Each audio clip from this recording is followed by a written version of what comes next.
Mao ni ang first topic, jail offices and operating unit function, duties and responsibilities. Office of the Warden.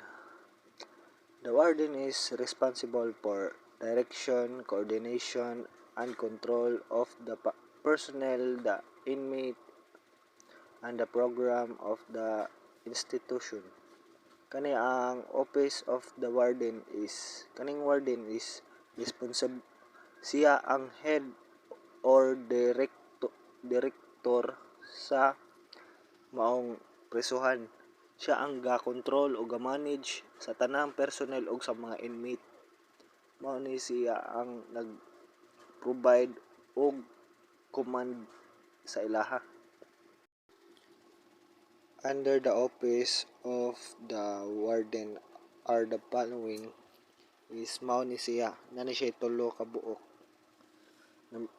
Number 1, intelligence and investigation team collates and submit intelligence information to the warden on the matter pertaining to jail condition.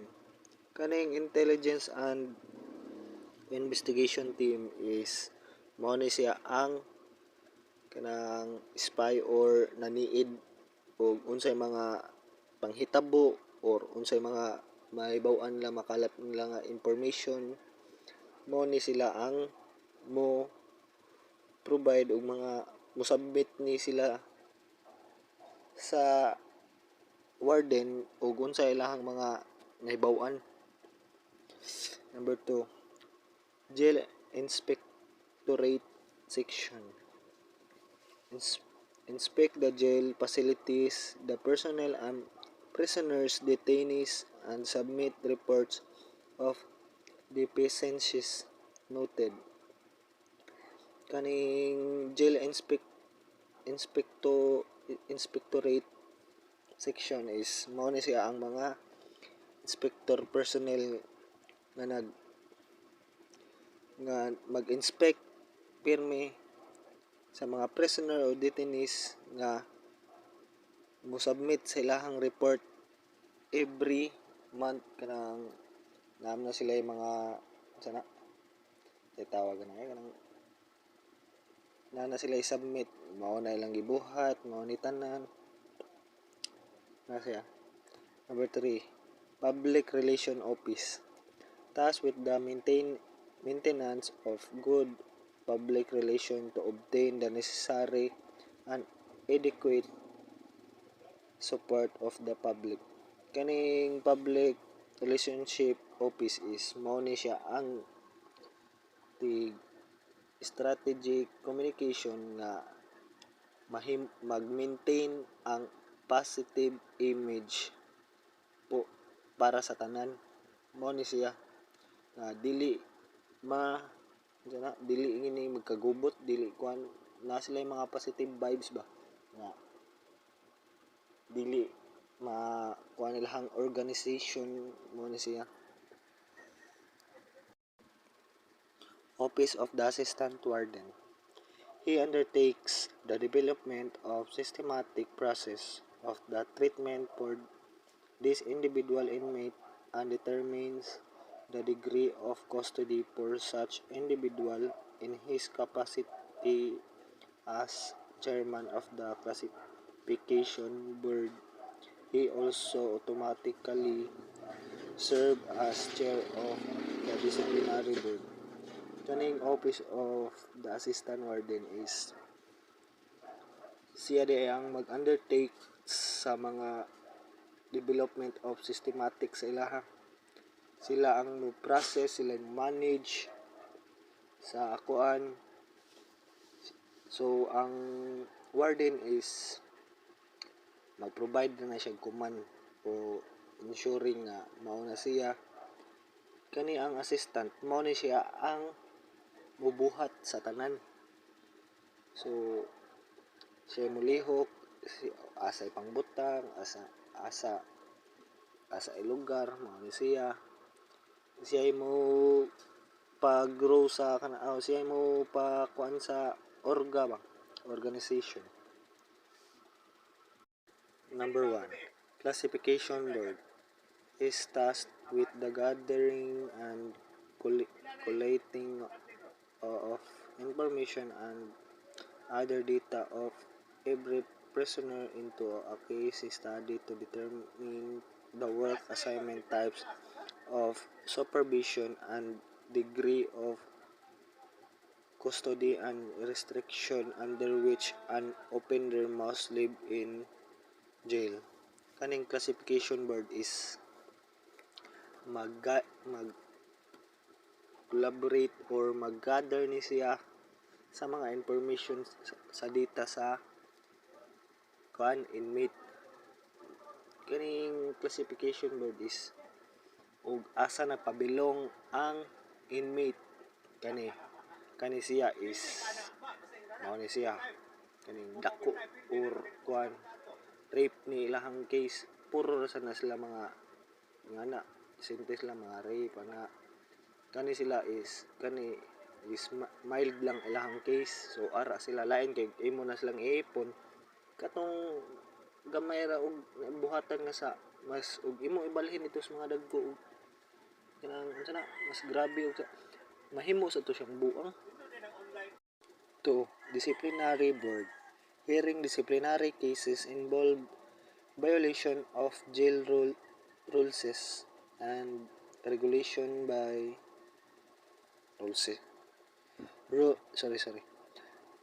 disciplinary board hearing disciplinary cases involving violation of jail rules and regulation by the inmates. Kaning disciplinary board is mao ni sila ang magbuhat ni sila og rules nga madisiplina ang mga inmate parehanan. Di kani ayaw ninyo buhata is mag-commit yun mo og violation ani. If mo commit mo ni yung karampatan nga violation, mao ni inyong parusa nga among buhaton ninyo. Is mao na ang disciplinary board. Ay mao din akong topic, administrative group, charge of all administrative function of the jail. Nanay siya 7 branches. Alita magsugod sa number 1. Personnel Management Branch task for the assignments of personnel, procedure of selection, preparation of personal reports, and individual records files. Kani siya is mga personal nag-manage about sa mga gi-assign sa ilaha o mga gi-selection nga procedure sa ilaha para ma-prepare nila ang ilahang mga reports para sa individually record files kanang sa ilang report. Number 2. Records and Statistics Branch keep and maintains booking sheets and arrest report, keep an orderly record of fingerprints and photograph, prepare and presents statistic data inmates. Kani ang Records and Statistics Branch is mao din ang mga data or information sa inmate pareha ng fingerprint nila or photograph kanilang picture o pila lang edad, mag-base na iyang mga data information. Mao na siya. Number 3. Property and Supply Branch take charge of the safekeeping of equipment and supplies and materials needed for the operation of the jail. Kani siya is mga supply about sa jail management pareha ng kanang mga armas, mga kanang bulletproof suit, mga según sa ilang gikuan diha, ilang sakyanan para pag travel sa inmate o gibalhin ana. Mo ni ang Property and Supply Branches. Number 4. Budget and Finance Branch take charge of all financial matters such as budgeting, financing, accounting, and auditing. Kani ang Budget and Finance Branch is mao din siya ang nag-budget para sa presuhan. Nag-budget na sila pareha ng ug unsa ipabuhat nila, mag-maintenance, pag-renovate ana, need man gid ang funds. Number 5, Miss Services Branch. Prepare the daily menu, prepares and cook the food and serve it to the inmates. Kaning Miss Services Branch is mag-prepare gini sila taga-adlaw og pagkaon sa inmate,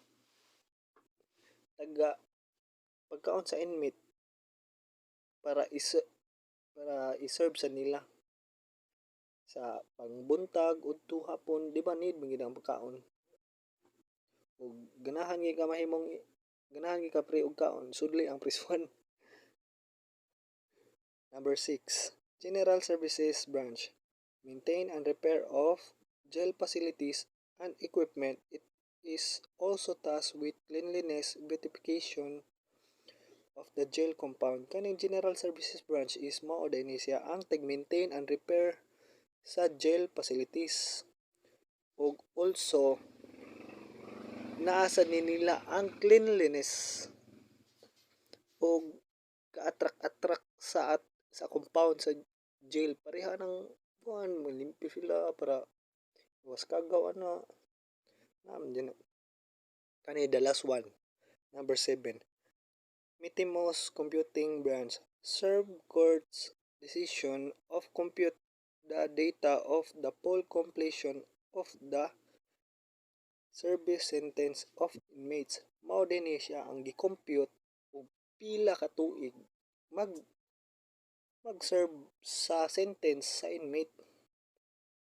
Kani Mitimos is a warrant issued by a court bearing its sealed and signature of the judge directing the jail of prison authorities to receive the convicted offender for serve of a sentence imposed therein. Kaning mitimos in a Latin word, mao ni siya ang serve of warrant. Kani siya is issue by the judge with sealed and signature para ma-enforce sa sila legally para mo enforce sa convicted. Maura to. I am Mondihar James Anthony B. assigned in Security Group. Security Group provides a system of sound custody, security and control of inmates and their movements, and also responsible to enforce prison and jail discipline. Escort Saphonia Platoon. Escort Section. Produce inmates under proper guard to prosecutor's authority upon proper summons. Transfer the prison to the penal institutions on proper order of the court or authority. Saphonia Section receives, distributes, and or serve Saphonia's notice, orders, summons, and other court processes directed to inmates confined in jail. Second, Security Platoon, responsible for a proper system of security and control procedures of inmates and confinement, and the searching of all personnel and visitors entering the jail compound to check and prevent the smuggling of contraband. Contraband is described as any item found on the inmate or in his possession or in his dorm that is not specifically authorized by the rules. Third, Custodian Section. Conduct regular custodian function over inmates. Fourth, Admitting and Releasing Section. Part the Security Platoon. It is tasked with the receiving of a person committed to the jail and proper release of prisoners who have served prison sentence or are released on order of competent courts or authority. Process of admitting person in jail. First, booking. Second, identification. Third, property receiving and safekeeping. Fourth, briefing. That's all. Thank you. Ay mao din akong ikaduha nga topic, rehabilitation group provides services and assistance to prisoners and their families to enable them to solve their individual needs and problem arising from the prisoner confinement, correction and rehabilitation. It's the primary interest of this group. Ang rehabilitation group is nani siya 5 ka services. Yung rehabilitation is provided ni sa bagong kinabuhi. Bitaw.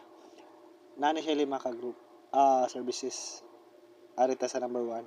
Medical and health services provides medical and physical examination of inmates upon confinement, treatment of sick inmates, also conduct psychiatric and psychological examination.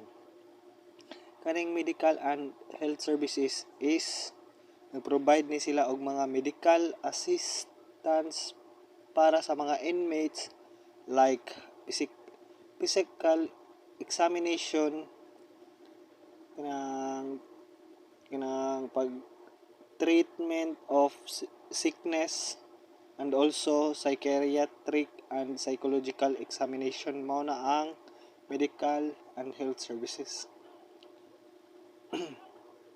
That's number 2. Work and education therapy services. In charge of the job and medical program needed for rehabilitation of inmates by providing them job incentives so they can earn and provide support for their family while in jail. Kaning work and educational therapy services is nagini siya dito sa prisuhan. Ang ko nga prisuhan. Kaning kuan is nagini sila kanang assistants like job, patrabahoon ni sila dito para maka-earn sila kwarta. Dili ma kuan sa sudra gyapon sa prisuhan kanang naay mga skills ba para makatabang kay sila silang pamilya, mga skillful mong gyapon ng mga preso. O kaning education nasa dito na mas mo-improve ang ilang mga kuan na gini mga education ang kuan nito kanang presuhan. Number 3, socio-cultural services. It take care of the social care of the social casework sa paning study of the individual prisoner by making interview, home visits, and referral to community resources, pre-legal services, and liaison work for inmates. Anong socio-cultural services is mao din siya ang mga pareha ng mga spiritual nagyapon ni ang educational, mga emotional, naaranitan na nito kanang mga kuan gud ng mga kanang provide gid ang imong needs ba kanang unsa na pareha ng religious and moral nga na and ari ta sa kuan ano chaplaincy services. It take charge for the religious and moral upliftment of the inmates through religious services. This branch cater to all religious. Ano siya is nani siya pagka-same sa socio-cultural services. Nani sila pagka-same kay kaning chaplain kuan kay is emotional gyapon ni siya, like gyapon ni siya mga kanang religious services o asa may ka nagpabilang nga relihiyon naa gyapon ni didto. Dili ni di ka kuan hantod nga nakay moral ba. Di na ka kuan nga magbuhat pa kag bati ana siya dito. Number 5, guidance counseling services responsible for the individual and group counseling activity to help the lead wholesome constructive life. Kani siya is nagini ang kaning guidance counseling services is nagini siya kanang para na paliksahan, nagini sila kanang para mahimo silang be a leadership nga mas mo-grow sila ba nga tudluan sila nga be a good Samaritan, good leadership nga mas mopalo niya ang kanang kadaghanan nga mao ni insakto, mao ni kuan ana mao na ang guidance counseling services mao ra na.